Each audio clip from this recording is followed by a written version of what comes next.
আমরা আজকে মোটরসাইকেল দিয়ে রওনা দিয়েছি ডিউটি শেষ করে যে পাকশি যাব রেলওয়ে টানেলের নিচ দিয়ে ঠিক রাস্তাটা।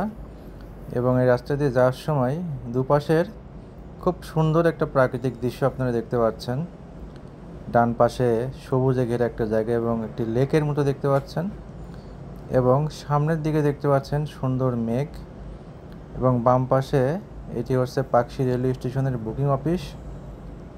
এবং এই বরাবর আপনাকে আর একটু এগিয়ে যেতে হবে পাকশি হার্ডিং ব্রিজ পেতে হলে।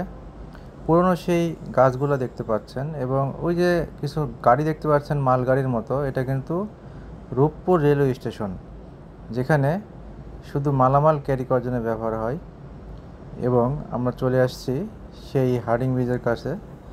আপনারা অলরেডি দেখতে পাচ্ছেন লাল রং করা হার্ডিং ব্রিজ দাঁড়িয়ে আছে, এবং প্রচুর পর্যটকরা ঘুরতে আসে, বিশেষ করে বিকেল টাইমে। শুক্র শনি ছুটির দিনে এখানে ব্যাপক ভিড় হয়, আর অন্যান্য দিনে একটু ভিড় কম হয়, বাট কম নেই এখানে লোক।